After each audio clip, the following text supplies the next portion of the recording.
This video was sponsored by Skillshare.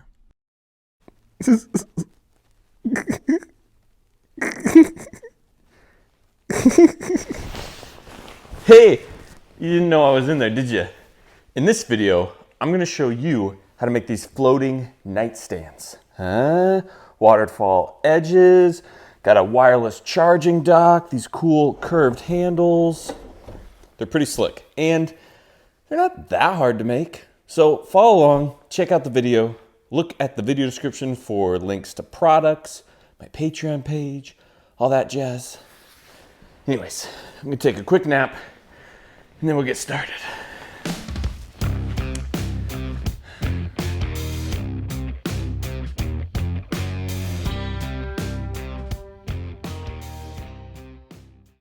All right, step 1. Get yourself a bunch of wood. In this case, we are using 5/4 white oak. Smells like white oak.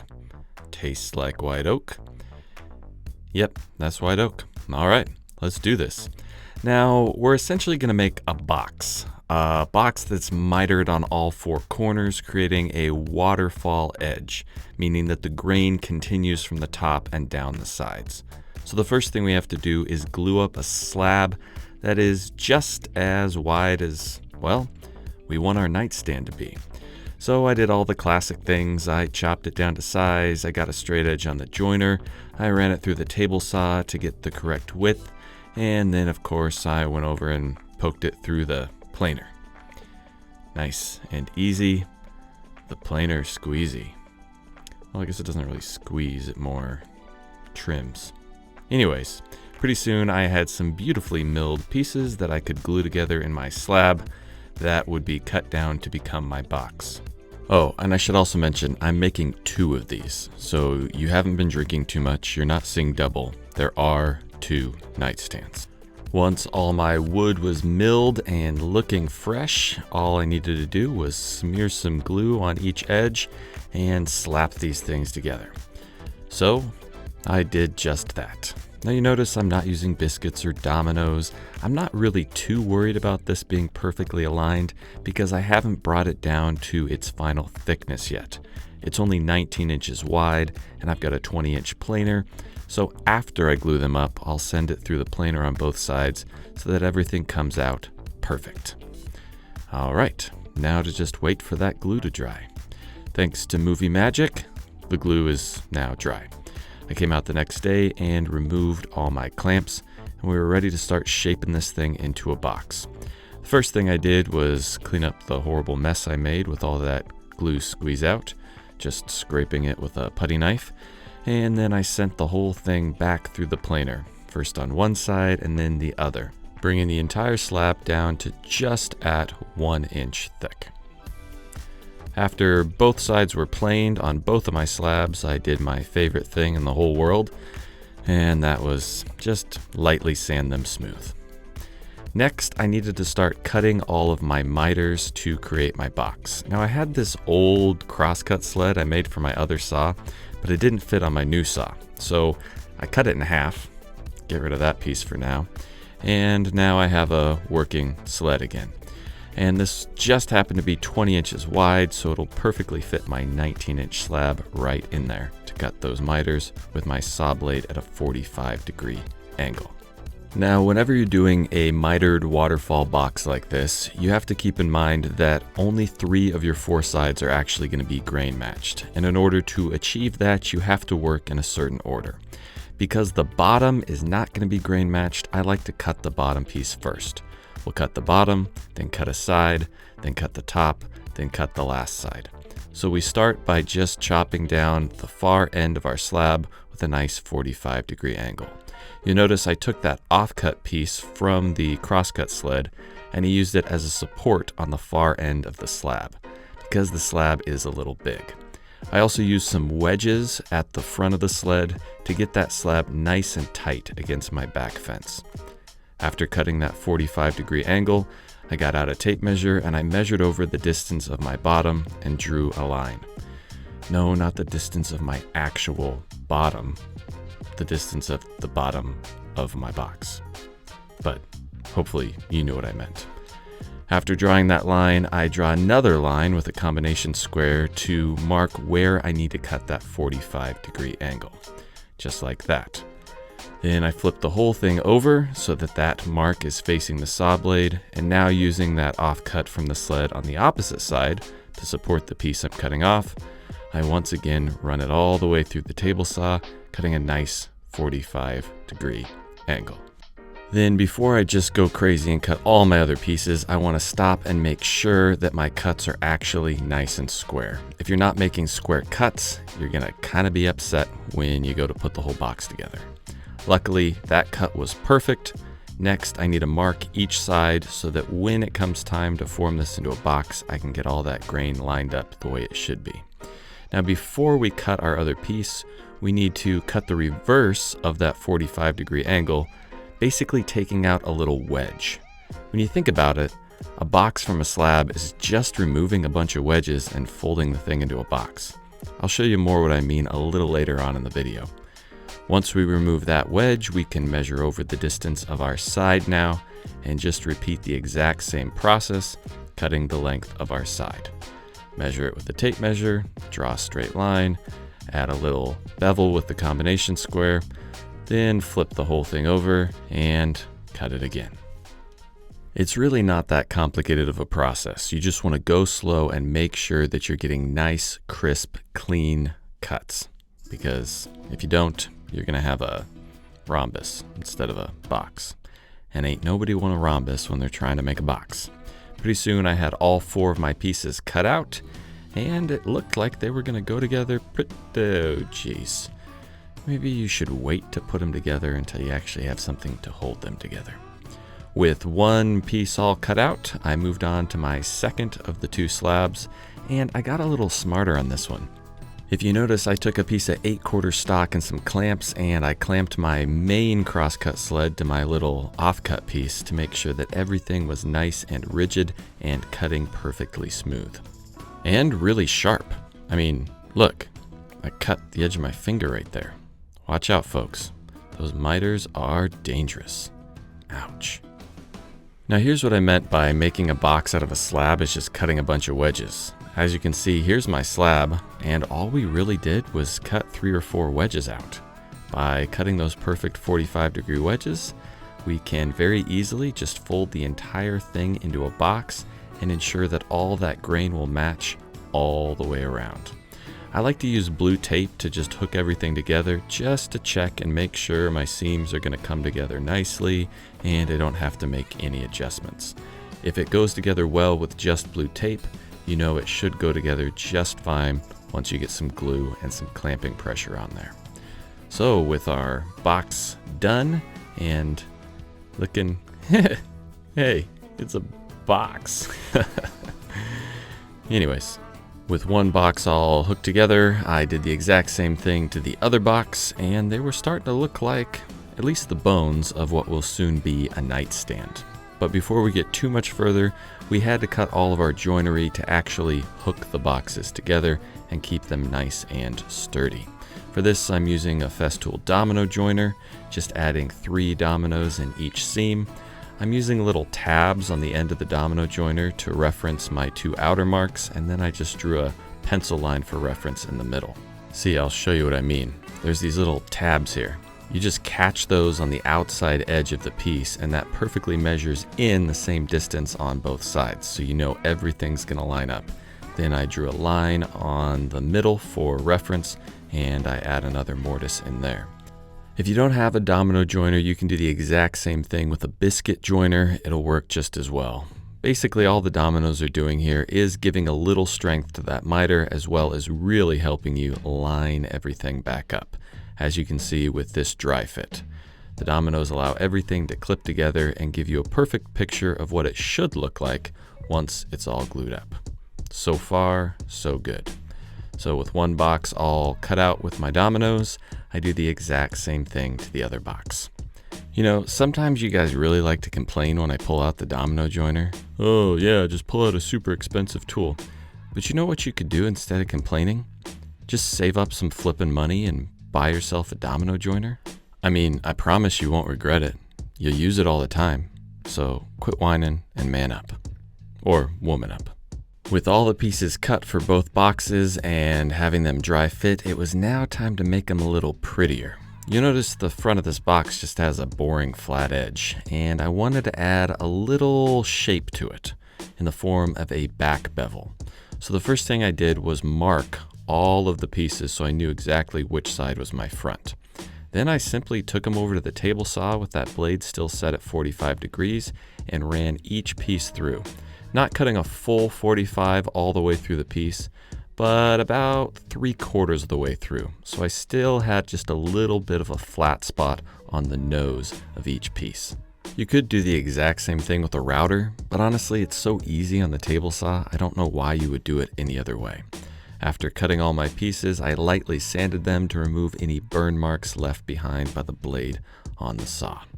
If you don't think this looks very different from before, well, just check this out. On the right, we have the back bevel. On the left, it's just flat. Yes, it's subtle, but it does make a huge difference when it comes to the overall feel of the piece. With everything cut and shaped and dry fit, I wanted to do one more thing, and that was to add these wireless charging stones to the top of each nightstand. I hate having to deal with cords when you plug in your phone and they're always hanging all over the place. So this would be a nice clean solution. And because it's solid marble, it'll also double as a coaster if you want to set a drink down. So all I really needed to do was recess these into the top of each nightstand. So I kind of positioned them and figured out where I wanted them as far as ease of setting your phone on when you're laying in bed. And once I had that figured out, I just marked over with a tape measure and drew a little line in the center of what will eventually be the circle that I pocket out. Now, there's a lot of different ways you could do this. You could just use a jig and a router. It'd work fine.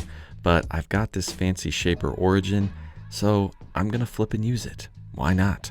So I just designed the size circle that I need on the machine, making sure to design it a little on the small side. I can always take a little more off if I need to. And I just started hogging out my circle. I wanted to recess them almost all the way into the top, leaving just about a 32nd of an inch of the stone sticking up, so that the phone would make good contact with that wireless charging apparatus thing. In no time, I had my circle pocketed out, and then all I had to do was drill a hole in the bottom of that circle for the cord to pass through into the actual carcass of the cabinet. As you might have noticed, whenever I'm drilling a hole all the way through a piece with a Forstner bit, I like to drill halfway through on each side. That way I don't have to worry about any blowout and I'm left with a perfectly clean hole. And wouldn't you know it, that marble disc slid in absolutely perfect. Since it went in perfect in one, I just went ahead and cut the same size circle on the other nightstand, assuming that both charging docks would be the exact same size. I mean, you would think that's how people would make things. But when I grabbed the other charging dock out of the box, wouldn't you know it, it was about an 1/8 inch smaller. What the heck? What kind of quality control is this? So knowing that I could not live with that big a gap around one of them, I had to fix my mistake. And the only way I could think to do that was to cut a plug, again on the Shaper Origin, the exact size of my hole, and fill it with a solid piece of wood, basically undoing what I just spent all that time doing. Now, I knew this wasn't going to be a perfect match, but I tried to pick a piece that was pretty close as far as similarities in the grain. I left it a little proud, and I brought it down almost flush over on the drum sander, and then finished it up with the hand sander. Once I got it completely plugged, it was back over to the Shaper Origin to recut the hole, this time a little bit smaller for that other charging disc, and boom goes the dynamite. It slid in as it should, and you can hardly tell there was ever a mistake made. Well, you probably can because I just showed you, but imagine you didn't know. Like, you wouldn't be able to tell, would you? And with that, both of our cabinets are assembled, but they're not glued up yet. That's next. This video was sponsored by, what? Wait for it. Oh, Skillshare. Skillshare is an online learning community with thousands of inspiring classes for creators. You can explore new skills, deepen existing passions, and get lost in creativity. They have a ton of different classes to choose from on a wide variety of topics. One that I recently took and found very helpful was Productivity for Creatives with Thomas Frank.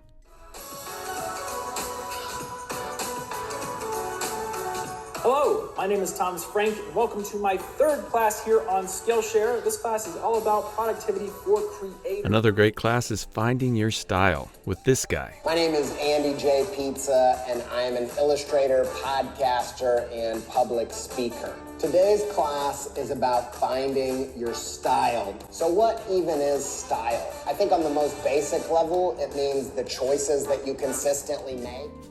The cool thing about Skillshare is that it's curated specifically for learning, meaning there are no ads and they're always launching new premium classes, so you can stay focused and follow wherever your creativity takes you. Also, Skillshare's entire catalog of classes now offers subtitles in Spanish, French, Portuguese, and Dutch. So, if you speak those, that could be helpful. And the really cool part is that the first 1,000 of my subscribers to click the link in the description will get a 1-month free trial of Skillshare so you can start exploring your creativity today. Like, right now today. Go do it. Now, I learned long ago that the most important thing when gluing up mitered boxes is the prep you put into it before you actually glue it up. You want to make sure you have a sufficient place to hold all your clamps and pull that corner together nice and tight. My favorite method for this is to simply make some cawls out of plywood and just glue them directly to the piece with some CA glue. Now I'm sure you're going to say, why don't you put painter's tape down and then you can glue it to the tape and then it's easier to take it off. Well, it is easier to take it off. It also makes it fall off a lot easier when you're in the middle of clamping it up and then you get frustrated and start screaming. So I just forego the tape and glue the plywood directly to my piece. You might also be asking, well, isn't that going to be really hard to get off? No, actually, they still pop right off, and I will show you here after the glue up is complete how easy it is to remove plywood when glued to solid wood. Just don't worry. So with all my plywood cawls glued on, it was time to start smearing glue all over everything. Now I went pretty heavy on the glue because I didn't care if it squeezed out on the inside because you're not going to see it. It's going to be filled with drawers. I did, however, make sure not to put too much glue towards that front back bevel because that's going to be visible and would also be a pain to get all the glue out of. So, being careful not to get too much glue in the front and plenty of glue everywhere else, I clamped it all together. After the glue dried on one side, I flipped it over and did the same thing to the other side. Now I will admit, I thought in my head that I'd be able to just pop these pieces off and glue them up. But after gluing one side, well, I couldn't get them all the way off. But I could get the gap wide enough to squeeze plenty of glue inside there, so it worked out in the end. I just didn't want to try and glue all 4 sides at the same time. That's a lot going on at once, and I don't like that level of stress. But in the end, I got plenty of glue in that crack and everything clamped up, and before long, it was time to remove our clamps and show you fools how easy it is to remove these plywood cawls. I know you've just been sitting on the edge of your seats, but get this. A little chisel, a little hammer, a little brunt force, and kerpow. Wow, so difficult. All that's left is a little residual CA glue and the last layer of veneer from the plywood. You could just leave that and sand right through it with a hand sander. But if you want to take a little extra effort and some fine chisel work, you can pretty much remove all of it before you even start sanding. Just be careful not to dig the edge of your chisel into the top of your piece. Keep it nice and flat. And in no time, cawls? What cawls? I don't know what you're talking about. I didn't use no cawls. I don't know about you, but I would rather have to do a little extra work and clean up and know that my cawls aren't going to move than try and use some blue painter's tape and just be praying that they stay put. After a light sanding, it looks as though nothing was ever attached in the first place. And as you can see, all of our edges came out nice and crisp with a beautiful grain match from top to side. Next, I had to cut and install my French cleats. That's what I'll be using to hang these on the wall. A French cleat is a great way to hang a cabinet or box on a wall. It's super sturdy and very secure. All you do is cut a piece with a 45-degree angle, attach it to your cabinet, and cut another piece and attach that to the wall. The two pieces slide in and, well, they hang. There's really nothing more to it than that. Now you might be saying, well, how are you going to attach it into your cabinet now? Are you going to screw it in? Are you going to nail it in? Are you going to domino it in? No, I'm literally just going to glue it in place. That might sound crazy, but you're talking long grain to long grain glue up. There's no stronger glue up on the planet than that. But in order to get a nice, secure clamping surface to glue that French cleat to the top, I took each cleat over to my dado saw and I just made a light pass on either end. This won't compromise the sturdiness of the French cleat or its functionality at all, but what it will do is give me a nice flat surface to land a clamp and ensure that I get plenty of glue and pressure to hold this cleat in place. See? Looks pretty darn good. Then you just take your glue spreader, aka your finger, smear a little glue on 3 of the 4 sides, and plop it in place. I will say that you want to make sure it's a nice snug fit. You don't want it loose on either end, although it'd probably still be fine. The only thing that really matters is that it's glued securely to the top. The sides just are a little added bonus, in my opinion. And this is my YouTube channel, so my opinion's really all that matters.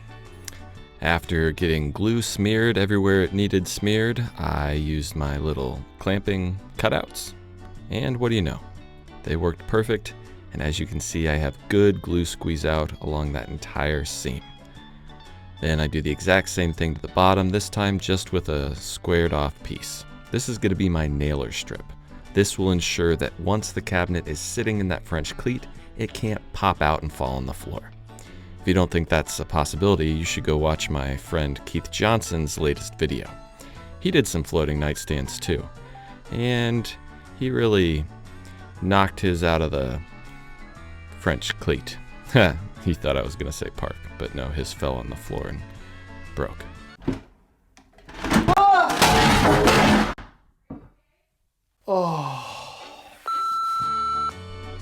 Love you, Keith. With our French cleats and nailer strips glued firmly in place, it was now time to install our drawer slides. Now there's going to be 2 drawers, and we want them both the exact same size.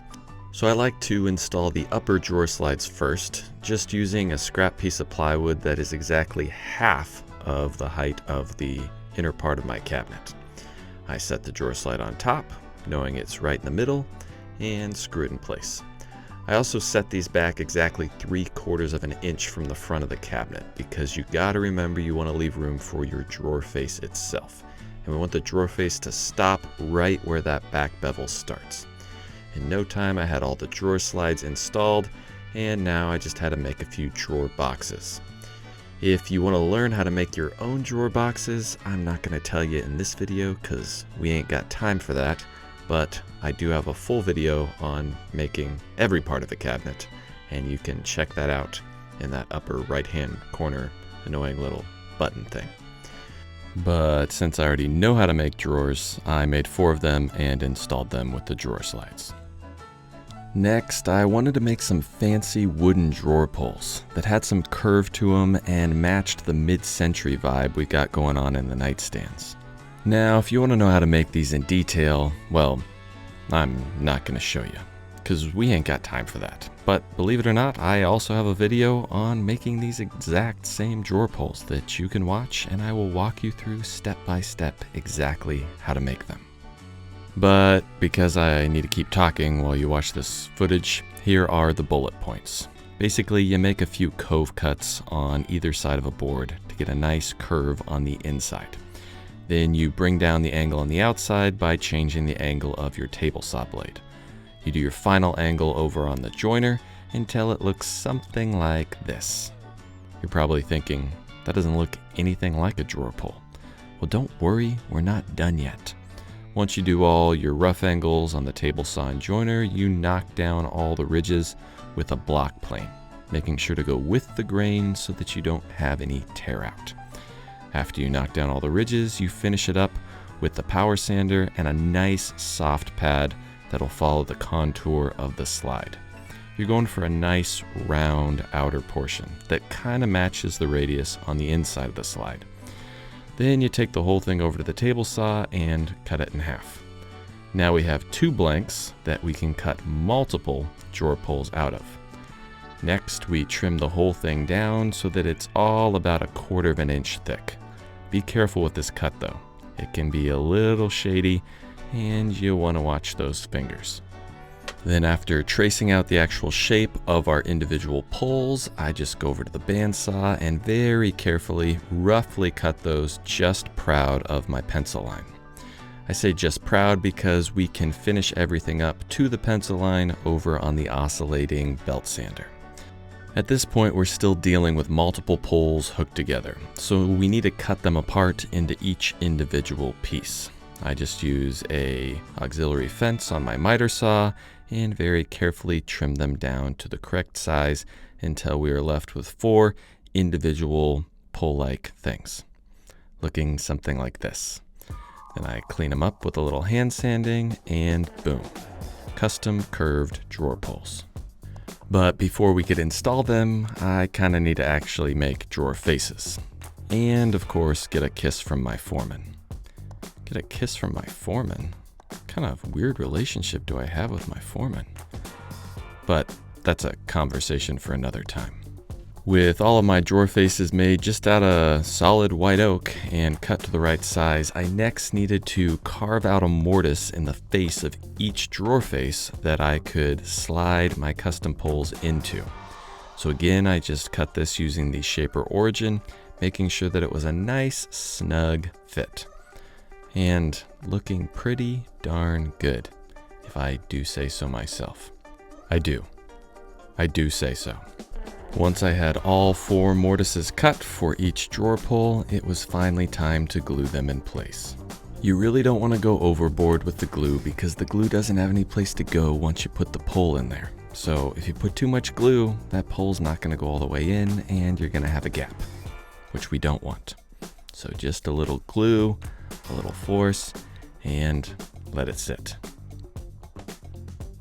I said let it sit. Thank you. Drawer pull installed. Just 3 more to go. With all of my curved drawer pulls glued nice and secure into my drawer faces, it was time to attach each drawer face to my drawer box. I used playing cards to get all my reveals spaced out evenly, and I just did 1 drawer at a time and used some clamps to hold the drawer face securely to the drawer box while I got it screwed in to the drawer box. Sometimes I start talking not knowing what I'm going to say, and then I just hope that I figure it out as I'm talking, but it doesn't always end up the best. But you know what has ended up the best? These nightstands, because they're looking pretty amazing. But one of the more frustrating things in woodworking is as soon as you get something put together, you typically have to take it all apart again to put finish on it. So that's exactly what I did. Now, I know you're assuming I'm going to use cotton white because this is white oak, but ever since that barn door, I've really fallen in love with the mudlight color from Rubio Monaco. So, I'm just going to stick with this for a while. I mix up a batch and I start rubbing it all over my body. And by that I meant the body of the nightstand. It's not like I secretly rubbed some on my own body when the camera wasn't on. I wouldn't do that. After rubbing it all on, I rubbed it all off. I'm still talking about the nightstands here, just to clarify. And then I rubbed some on my drawers. The drawer faces of the nightstands, not my personal drawers. And they were done. Built, finished, charging pads installed. The last thing I needed to do was hang them on the wall. The only other component to these cabinets is the cleat that we need to attach to the wall. And as you can see, I purposely cut this small. I like to leave a little play on either side. This allows me to slide the cabinet left or right after I get it hung if I need to adjust it. Oh, and one other thing. I needed to secure these cords from the charging docks on the inside of the cabinet so they wouldn't interfere with the drawers. So I just use a zip tie and a screw.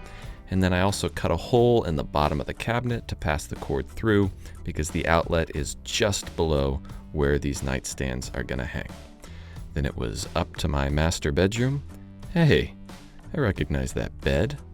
And after measuring and marking exactly where I needed to install my cleat, I just screwed it directly to the wall. Now, most of the time you want to find studs or use some really beefy anchors, but because we have this solid wood paneling on the back wall, I didn't have to worry about that.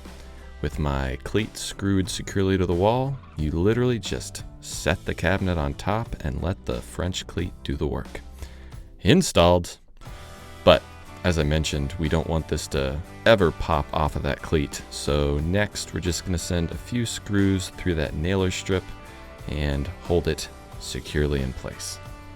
I typically only do this with smaller pieces. Something huge like a bathroom vanity that's got a lot of weight to it, you really don't need the nailer strip. The French cleat is going to be fine. It's not going to pop off of there. But for smaller pieces, especially ones with drawers, it's just a good little bit of added insurance to make sure that it's never going anywhere. You know, like my friend Keith's nightstand that did go somewhere. Like on the ground when it fell off the wall. I love you, Keith. With both of my cabinet carcasses securely on the wall, I reached underneath and pulled the cord from the charging dock through the bottom and plugged it into the outlet. And last but not least, I got my drawers with my beautiful wooden drawer pulls and I slid them into place. And just like that, I was done. Complete. Finito. Beautiful floating nightstands that I can actually enjoy because they're next to my bed.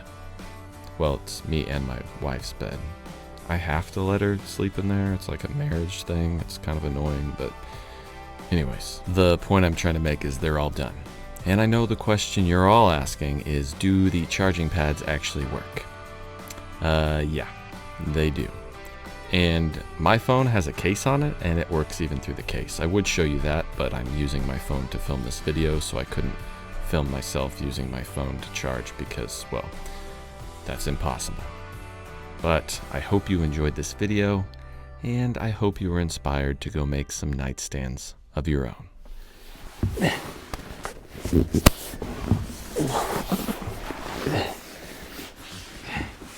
Oh, hi. I was just looking for pennies. Hey, we did it. Well, I did it. You guys just watched, but nightstands, floating, wireless charger, cool curved drawer pulls. I'm tired. But I hope you enjoyed the video. Check out the links in the video description for all the different tools and supplies I used. There's a link to my Patreon page. And, you know, you could go follow me on Instagram, Facebook, that sort of thing. I'm just gonna go back over to the other side of here.